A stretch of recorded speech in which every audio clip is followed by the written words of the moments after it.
अब सॉल्व करते हैं question number 7। Find the value of x. तो इसमें हमें एक्स की वैल्यू ऑब्टेन करनी है। डिटर्मिनेंट दिया है लेफ्ट साइड में 2 4 5 1 और राइट साइड में 2x 4 6 एंड x। अब ये सिंपल सा सेकेंड ऑर्डर डिटर्मिनेंट है, तो दोनों तरफ हम एक्सपैंड करते हैं डिटर्मिनेंट्स को। अब लेफ्ट में आएगा 2 into 1, correct, minus 5 into 4 equal to right hand side में 2x इंटू एक्स, ये जाएगा 2x into x minus 6 into 4, so 6 into 4। अब ये प्रोडक्ट आ जाता है 2 5 4 ज़ा, ये हो जाता है 20, फिर 2x इंटू एक्स, तो ये हो जाएगा 2x स्क्वायर माइनस 6 4 ज़ा, ये हो जाता है 24। अब ये डिफरेंस आता है minus 18 equal to 2x square minus 24। तो अगर हम इसे फर्दर सिंप्लीफाई करते हैं तो 24 माइनस 18 ये हो जाएगा 6, सो एक्स स्क्वायर की वैल्यू आती है 3। और अगर हम स्क्वायर रूट लेते हैं बोथ साइड्स पर तो हमें वैल्यू मिलती है प्लस और माइनस रूट ऑफ 3। तो सिंपल सा सेकेंड ऑर्डर डिटर्मिनेंट का क्वेश्चन था ये।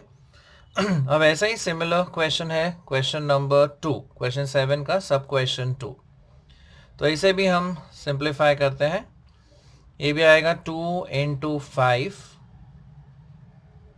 Minus 4 into 3, so 4 into 3 equal to x into 5, so x into 5 minus 2x into 3, ये हो जाएगा 2x इंटू 3। अब 5 2 ज़ा, ये हो जाता है 10 माइनस 4 3 ज़ा, ये हो जाता है 12। 5 इंटू एक्स, ये आता है 5x, 2x इंटू 3, ये हो जाएगा 6x। सो ये जो डिफरेंस है ये है -2 और ये डिफरेंस है -x। तो नेगेटिव साइन अगर हम ओमिट करते हैं दोनों तरफ तो x की वैल्यू आ जाती है 2। तो ये था क्वेश्चन नंबर 1, सब क्वेश्चन 1 एंड सब क्वेश्चन 2। ओके, अब देखते हैं question number 8। If determinant of x to 18x is equal to determinant of 6 to 18 6, then x is equal to how much? अब यहाँ पे चार ऑप्शंस दिए हैं A B C D, 6 plus minus 6 minus 6 and 0। तो अगेन ये एक determinant का इक्वेशन दिया है, तो हम इस इक्वेशन को पहले सॉल्व करते हैं और उसमें से x की वैल्यू ऑब्टेन करते हैं, फिर देखते हैं कौन सा ऑप्शन उसके साथ मैच होता है। तो पहले ये डिटर्मिनेंट लिख लेते हैं। x to 18x is equal to right side का डिटर्मिनेंट है 6 to 18 6। तो अगर ये हम एक्सपैंड करते हैं तो हमें मिलेगा x इंटू एक्स, ये हो जाएगा एक्स स्क्वायर माइनस 18 इंटू 2, ये हो जाता है 36 इक्वल टू 6 इंटू 6, ये होता है 36 माइनस 18 इंटू 2, ये भी हो जाता है 36। तो राइट साइड पर तो ये दोनों वैल्यूज कैंसिल हो जाती है और यहाँ हमें मिलेगा 0। So X square minus 36 is equal to 0। तो हम कह सकते हैं X square is equal to 36, और अगर हम स्क्वायर रूट लेते हैं दोनों तरफ तो x की वैल्यू आती है प्लस और माइनस 6। अब ये ऑप्शन है बी। सो इस क्वेश्चन का आंसर है option B, that is plus और minus 6। Without expanding prove that determinant of x a x plus a, y b y plus b, z c z plus c is equal to 0। अब generally अगर आपको right hand side पे value 0 होती है या दी हुई होती है तो एक सबसे इम्पॉर्टेंट प्रॉपर्टी आपको याद करनी होगी कि अगर दो रोज या दो कॉलम्स जब आइडेंटिकल होते हैं डिटर्मिनेंट में तो उसकी वैल्यू क्या होती है, 0। तो हम यहाँ पर ट्राई करते हैं और देखते हैं कि हम कोई दो रोज या दो कोई कॉलम्स को हम आइडेंटिकल बना सकते हैं या नहीं। तो वो प्रॉपर्टी याद कीजिए, इफ एनी टू रोज और two columns of a determinant are identical, तो डिटर्मिनेंट की वैल्यू क्या हो जाती है, 0। तो अब हम यही ट्राई करेंगे कि दो रो या दो कॉलम को हम आइडेंटिकल बना दें। तो लेफ्ट हैंड साइड हम लिख लेते हैं। लेफ्ट हैंड साइड है determinant of X Y Z, फिर सेकंड कॉलम है ए बी सी, और थर्ड कॉलम है X plus A, Y plus B and Z plus C. तो अगर आप ध्यान से ऑब्जर्व करें, यहाँ x प्लस ए है, y प्लस बी है, z प्लस सी है। तो अगर हम ये a इसमें ऐड कर देते हैं, राइट, तो ये हो जाएगा x प्लस ए। b अगर हम इसमें ऐड कर देते हैं तो ये हो जाएगा y प्लस बी, और c अगर हम z में ऐड कर देते हैं तो z प्लस सी। यानी हमारे दो कॉलम्स क्या हो जाएंगे, आइडेंटिकल। तो हम क्या करते हैं, कॉलम 2 को इसमें ऐड कर देते हैं कॉलम 1 में, और कॉलम 1 फिर ये बन जाएगा।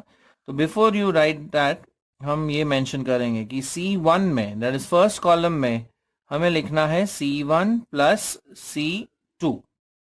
तो C1 एंड C2 का टोटल हम फिलअप कर देंगे C1 में। तो फर्स्ट कॉलम हमारा बन जाता है x प्लस ए, फिर इसमें अगर हम b ऐड करते हैं सो y प्लस बी, फिर इसमें अगर c ऐड करते हैं तो z plus C. Second column third column as it is रहेंगे। सो ये हमारा थर्ड कॉलम है, x plus A, Y plus B, Z plus सी।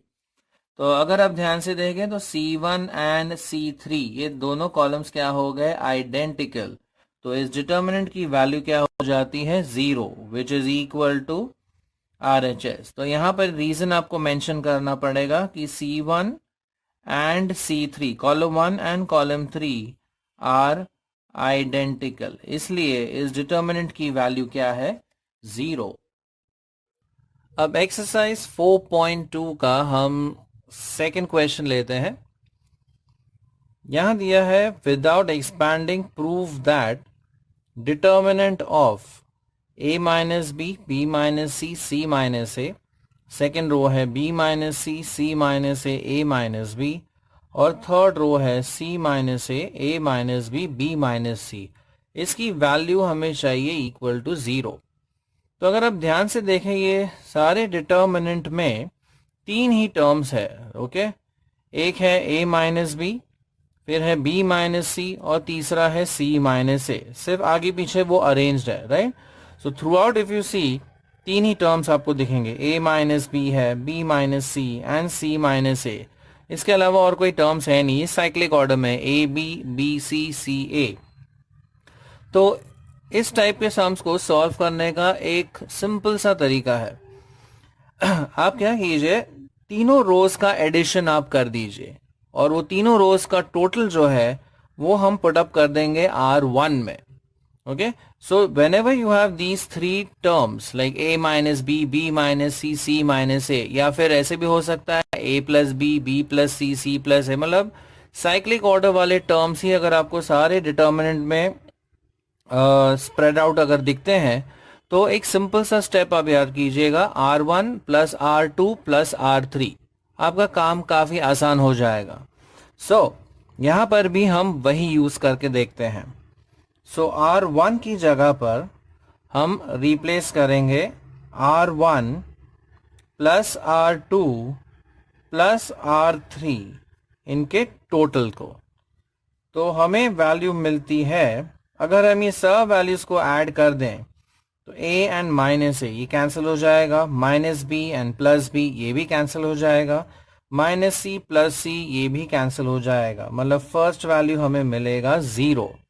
वैसे ही अगर हम ये तीनों को ऐड करते हैं तो b minus b minus c plus c minus a plus a, again if you add up फिर से हमें वैल्यू मिल जाती है 0। और यहाँ पर भी c minus a plus a minus b plus b, again इन तीनों का टोटल अगर हम देखें तो हमें वैल्यू मिल जाती है 0। Second and third rows will remain the same. तो ये सारे रोज वैसे ही रहेंगे। अब अगर आप ध्यान से देखें तो फर्स्ट रो में तीनों एलिमेंट्स जीरो है, तो हमें एक्सपैंड करने की भी जरूरत नहीं है। यहाँ पर हर एक टर्म क्या है उसका जीरो, तो डायरेक्टली वैल्यू आ जाती है zero, which is equal to right hand side. इसका रीजन आप लिखिए, because each element of the first row यानी कि R1 इज जीरो, इसलिए डिटर्मिनेंट वैल्यू भी क्या हो जाती है, जीरो। तो याद कीजिए इस टाइप के सम्स में जब भी साइक्लिक टर्म्स रिपीट होते हैं थ्रू आउट, ये एक स्टेप बहुत ही पावरफुल स्टेप है। तो R1 को आप रिप्लेस कीजिए R1 plus R2 plus R3। जैसे यहां हमने तीनों रोज को ऐड अप करके फर्स्ट रो में उसका टोटल लिख लिया, एंड सारे टोटल्स हमको क्या मिले, जीरो। तो फर्स्ट रो जीरो आ गया, तो कंप्लीट जीरो वाला रो है ये, इसलिए डिटर्मिनेंट की वैल्यू विदाउट एक्सपेंशन ही हम कह सकते हैं it is equal to zero.